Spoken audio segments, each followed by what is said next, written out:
Vedare tinokuchingamidzai zvekare kune chimwe chirongwa pano paZim, Facebook Secrets and Confessions. Tadzoka zvekare nemamwe mamessages. Rekedzai tibva tapinda mumamessages edu atadzoka takakubatirai message yedu yekutanga yakamira sekudai so. Hanzi makadi zvenyu mukoma, ndinokumbira kuti munge muchindipostirawo nyaya yangu makavigawo chitupa changu. Ini mukoma ndauyawo pano ndiine confession yangu iyo yandiinayo, saka ndiri kushanda uye zvekare ndichigara kunoku kuDubai kwandiri. But mukoma ndine a long time lover wangu uyo wandaifambidzana naye apo pandainge ndichiri kuSouth Africa.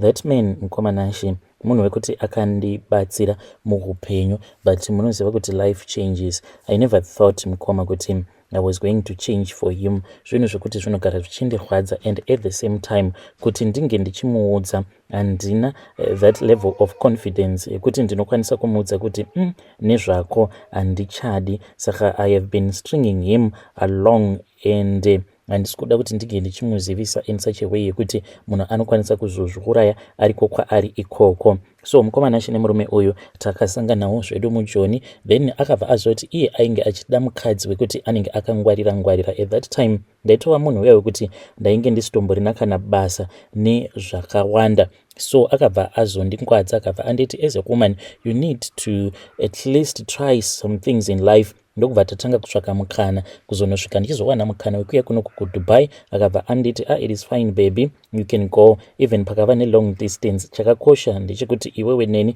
tinenge tichiziva izvo zvatinenge tichitenderana, zvatinenge tichironga uye nezvidzidzo zvedu zvatinenge takatenderana. So mukoma ndakabva ndazouya kuno. Pandakauya kuno mukoma, I was an innocent woman. I never thought kuti I will end up doing the things that I am doing. Ndava kuno kumanje long distance yakambotanga ichanakidza kuti mune muchiita mavideo calls, muchiita zvamunoita and feeling satisfied. But nekufamba kwenguva manje as a woman I felt kuti zvinhu zvandiri kuita izvi zvinobohwa, every night is the same thing. Baby ndakakubata pakati, yet tinenge tichiita something that is artificial on the phone. Zvakazosvikawo pakungondibohwa, ndokubva ndati ini zvandava kuita ndava kutsvaka munhu wangu anondibvisa nzara. Saka pakuzonotsvakana nemunhu wandainge ndichida kuti ange achindibvisa nzara, that man akabva azondipa imwe heartbreak yekuti nanhasi uno I am still trying to recover, because ndakabva ndachizonyora murudo zviya zvekuti I fell so deep in love with him, not knowing kuti ndoita sei. The guy then disappointed me. Saka since that time until now ndava munhu uya wekuti I am moving from one man to another, and zvinhu zvatinenge tichiita ndezvezvo kungoti tinongorarana then tobva tatosiyana. Kana foni yangu mukoma ifoni inogara ichingopisa at all the times, zvekuti ndinoti kana akati iwe wadi waumboorganiza mari so that ndinge ndichiuya kunoku kuDubai, ndinobva ndati zvino kana kuri kunzi ndikamuti ange achimboya kuzondiona, ko kana kuri kunzi akabata foni yangu munhu angasazviuraya here kana kundiuraya. Because so far mukoma Nashi ndine varume vanotosvika kuma30, varume vose avo vandinosangana navo pabonde. 10 of those guys vanobva kuZim, then the rest vanobvawo kunana Western Africa uko. Varume ava handitombozivi kuti ndiri kumbonyatsokudei pavari, because ndangova nekamwe kekuti handichakwanise kugutsikana kana ndikangosangana nemurume pabonde umwe akanditaudza zvekare ndinenge ndava kutomuda. I am disappointing my man, and chimwe I think chinokonzeresa kuti ndinge ndichizosvika pakumudisappointa, pane mamwe mashoko akambotaurika hama dzake dzichiti wazviwanira zvako mvana yako. Saka I feel as if maybe I am punishing him for what his relatives said, even though iye akazongondudza kuti anondida ndakadaro since akandiwana ndiine mwana wangu. Ndichiuya pano mukoma ndikudawo kuti mhuri yeZimbabwe inge ichindibatsira. Ndoitawo sei, how can I change my own attitude, because this man he supported me a lot, and kuSouth Africa ikoko hakusi kunzi anoshandawo basa rine mari. Please ndibatsireiwo mhuri yeZimbabwe. Vedare ndo message iyo yandakatumidzirwa ichibva kuna vanzvadzi vedu. Hanzi ndiri kuDubai, ngatizamei kuti tinge tichitaura navo. Hanzi ndava munhu uya wekuti ndatova nevarume vanosvika 30 vandinosangana navo pabonde. Zvakangooma hazvo veduwe, ngatizamei kuti tinge tichitaura navo mucomment section. Strange things indeed they do happen in this world. Rekedzai tibva taenda panyedu inotevera. Nyedu inotevera yakamira sekudai so. hanzi makadii zvenyu mukoma, ndinokumbirawo kuti munge muchindiposterawo nyaya yangu makavigawo chitupa changu. Inini mukoma ndakaendawo kuchipatara ndiine mwana wangu. Pandakaenda kuchipatara ndiine mwana wangu, takazoti tava pageti, takati tava kuda kunopinda, takabva tazonzi maZimbabweans vainge vachifanira kuti vange vachifoma queue yavo. Ndokubva tafoma queue paya, mukoma takamira kusvika tanzwa kuti tainge taneta. Takamira I think kubva somewhere kuma 9 kuzonosvika kuma 11. Dzakazoti dzava kuma 11 mukoma ndo patakazonzi taifanira kuti tinge tichiburitsa mapassports edu. Takati taburitsa mapassports edu kudaro ndokubva azotorwa. Pasina kana nguva pakabva pachizouya chivheni. Takazodzorerwa mapassports edu one by one, but mukoma nacho takabva tazotakurwa nechivheni chiya. Ndoda kungotendawo Mwari kuti varume ava vacho vakazotitora mapurisa iwawo, vakazoti vadhiraivha motikari yavo ndokubva vazoenda nesu mainge makaita kachisango. Vakabva vati vanopenga vanhu vepakliniki apa, vanga vati tinge tichikusungai, but tinozivawo kuti muriwo pakuda kutsvaka at least mune mapasipoti. But vasati vatisiya vakabva vati chitiitiraiwo mari dzemadrink, saka umwe neumwe akabva azobhadhariswa 100. Mukoma takazotoita zvekutobatanidzirawo mari tichiitirawo kuti vaya vainge vasina mari inokwana tinge tichizovabatsira. Mukoma Nashi, ndiyo nyaya iyi yandakasangana nayo, saka ndokungodawo kungoti kune vamwe avo kunze uko vanenge vachida kuzoenda muzvipatara vange vachizongofambawo vakangwarira. Vedare ndo message iyo yandakatumidzirwa ichibva kuna vahanzvadzi vedu. Hanzi ndo zvandakasanganawo nazvo izvo.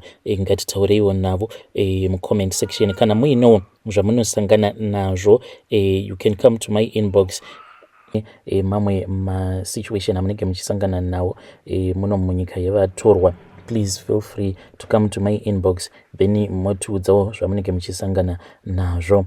Regedzai tibva taenda panyaya yedu inotevera. Nyaya yedu inotevera yakamira sekudai. Hanzi makadii zvenyu mukoma, ndinokumbirawo kuti munge muchindiposterawo nyaya yangu makavigawo chitupa changu. Inini mukoma ndainge ndakatendedzawo mudzimai wangu kuti ange achitangawo page rake paFacebook, but now I am regretting. Hakusi kunzi page racho ritombori nema-views akawanda uye zvekare nema-followers. Asati atombova nema-followers anosvika kuma 300, but zvimwe zvezvinhu izvo zvava kubvako kupage ikoko.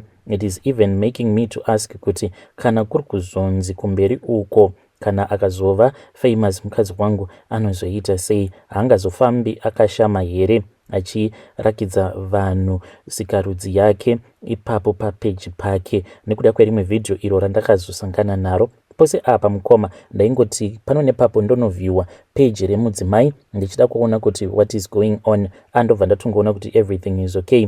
Ndainge ndisingazivi kuti ainge aine mamwe mavidhios awo aakaposta papeji rake, awo mavidhios ainge akandivharira kunze. Zvino ndakabva ndachizogadzira hangu a ghost account a couple of days ago. Ndakati ndagadzira a ghost account, ndipo apo pandakabva ndazonojoina zvekare page rake mukoma. Ndo pandakabva ndazoona kuti mukadzi wangu uyu ane mamwe mavidhios awo aanototora apo pandinenge ndisipo pamba. Zvaanoita it's either anongosunga zambia rake asina kana chipfeko chemukati. Zambia iri rinenge richitorakidza kuti munhu uyu haana chipfeko chemukati, achitamba kudaro, kana kuti anopfeka like semunhu anonotenga kaskin tight kanenge kasiri kezera rake. Zvekare ane rimwe vhidhiyo iro raainge akapfeka kamwe kaskin tight kaitorakidza kuti kaskin tight ikako hakasi kezera rake.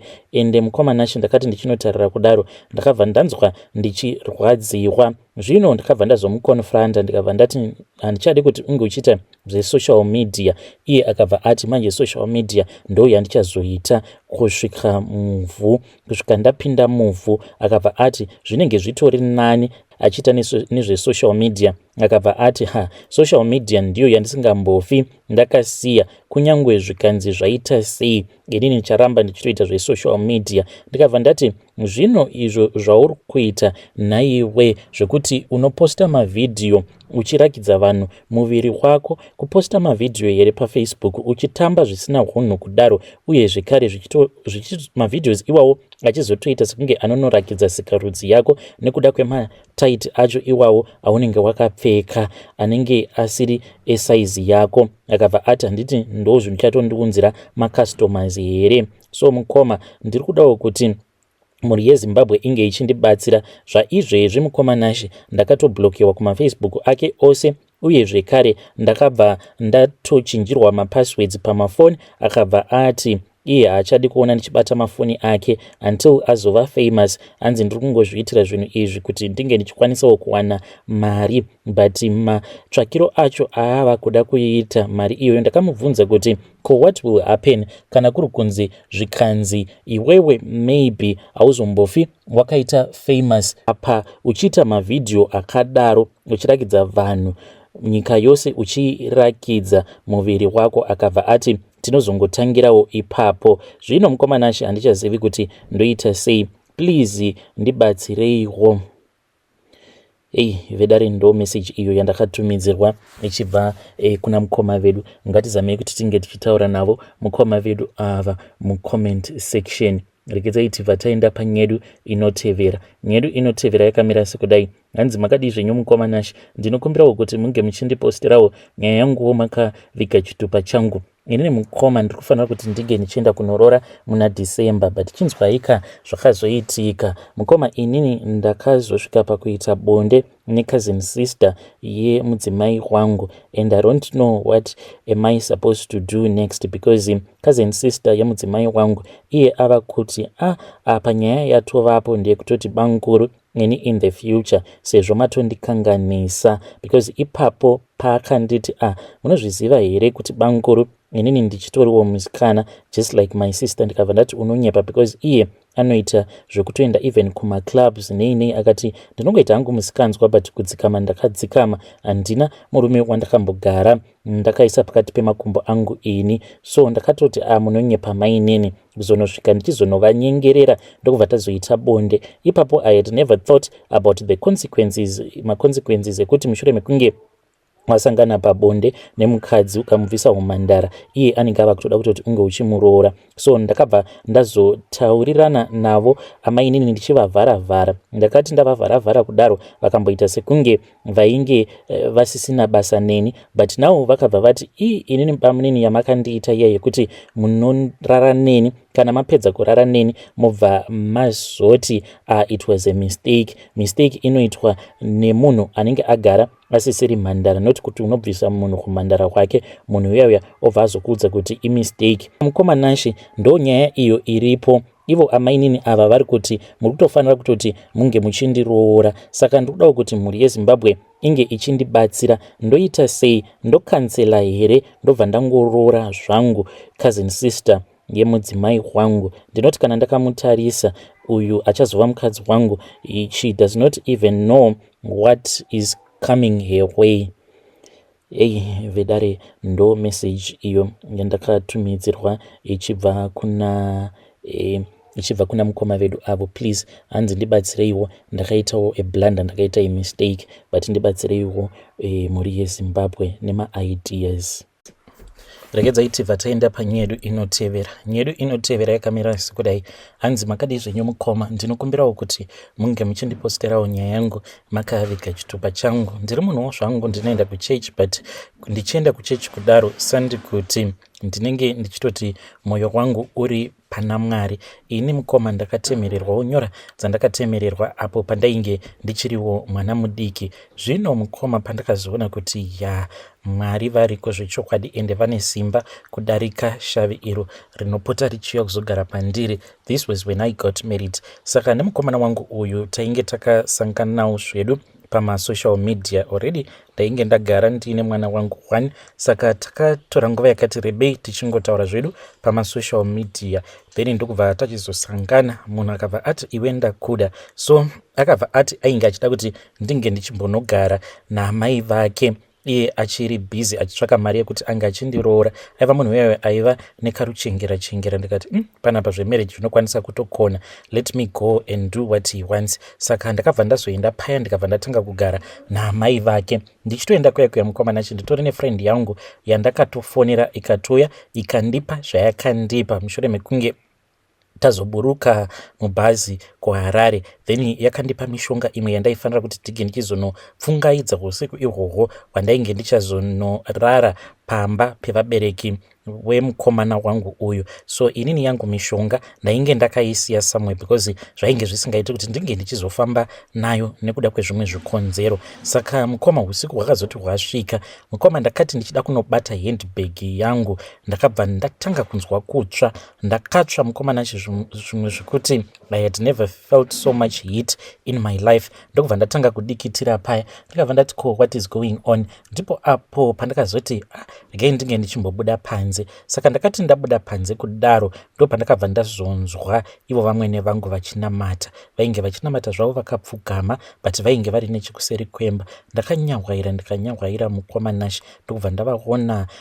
Ndikati uyu ndiye munhu anga achikonzeresa kuti ndinge ndichinzwa kutsvaka uyu. Ndikadzokera mumba, ndikabva ndafonera friend yangu mukoma akabva auya, but akatouya mumweya. Takazama kuti tinge tichivapa punishment vamwene vangu, but mukoma takati tava kufamba tichida kuenda padhuze neapo pavainge vakapfugama, takabva tatanga kubayiwa neminzwa mukoma, kusvika friend yangu ichizoti ndava kudzokera zvaramba. Usiku hwacho ihwohwo handina kurara, ndainzwa sekunge imba yainge yakaiswa mukati memoto, muchibvira moto. Ndakatsva mukoma zvekuti ndakasvika pakuvhura hwindo, zvekuti ndaienda ndonomira pahwindo kuitira kuti ndinge ndichirohwa nezvimhepo. Mangwana acho makuseni ndakangobuda ndichita sekunge ndainge ndichida kumbonoona vamwe sisi vangu vanogara kumabvuku. Handina kana kuzomboda kuzombodzoka. Uyu wandainge ndakasiya kuJoni akatoshamisika ndamubhuloka, akazama kutaura nehama dzangu, but ndikati handichadi kuroorwa naye, nekuda kwekuti ndakatoona kutoti kana ndikazoroorwa naye taikwanisa kuzotanga kuita maspiritual battles, and already it seems as if vamwene vangu vainge vatondikurira nekuda kwekuti munhu anonamata. Vedare ndo meseji iyo yandakatumidzirwa ichibva kuna vahanzvadzi vedu. Zvakangoma hazvo vedu we. Pakaipa. Zvakangoma hazvo. Ngatizame kuti tinge tichitaura navo mucomment section.